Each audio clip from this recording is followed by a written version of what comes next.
In today's video, I'm going to teach you how to see completed tasks in ClickUp. By the end, you'll have a clear, reliable way to view what's finished across your workspace, all from a clean, centralized dashboard. I'll keep things straightforward and practical, and I'll add helpful context so you understand why each choice matters as you go. Start by opening ClickUp and signing in with your usual method. Once you're in, head to your workspace. Overview within your team space, so you're starting from a familiar, organized place. On the left-hand side of the screen, you'll see the main navigation panel. This is where you can jump between your home, tasks, docs, and, most importantly for this tutorial, your dashboards. Hover down to Dashboards and open it.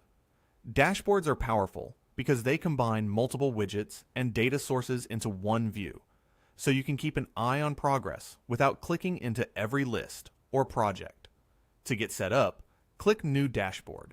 This creates a fresh canvas you can shape around your needs without touching any of your existing views.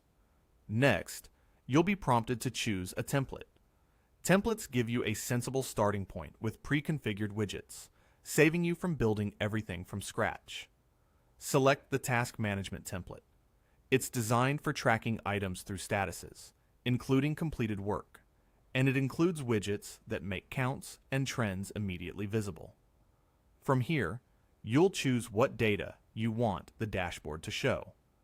This is where you define the scope of your reporting. You can point the dashboard at one list, several lists, entire folders, or whole spaces. If you manage multiple teams or projects, selecting multiple locations is a smart way to see completed work across them all in one place.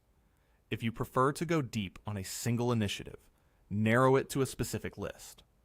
Either way, the data source you pick determines what appears in your counts and charts, so take a moment to choose the locations that truly matter to your reporting. As you confirm your selections, you'll notice the dashboard is already set up to reveal how many completed tasks you have. That's the heart of this view, surfacing what's done so you can gauge progress at a glance. If you want your numbers to be extra accurate, consider whether you use subtasks heavily and make sure your selections include the lists or folders where those subtasks live. When you're confident in your scope, click Create Dashboard. Give it a moment to load the data. The first build may take a few seconds, especially if you've included large spaces or long histories. Once it finishes, you should see task counts and visual summaries right away. Completed tasks will be clearly reflected in the widgets, and if you included multiple locations, you'll see that roll up across everything you selected. This is a great way to verify your setup. Do the totals look right for the areas you care about? If not, you can always adjust the data sources to refine the view. One particularly helpful aspect of dashboards is that many widgets are interactive. If you spot a task that's ready to be closed, you don't have to leave the screen. Open the task from the widget and mark it complete right here.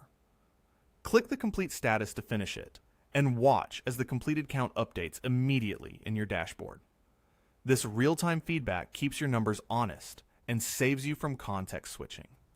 It's also useful during stand-ups or reviews, where you might close out a few items and instantly see the impact on your metrics.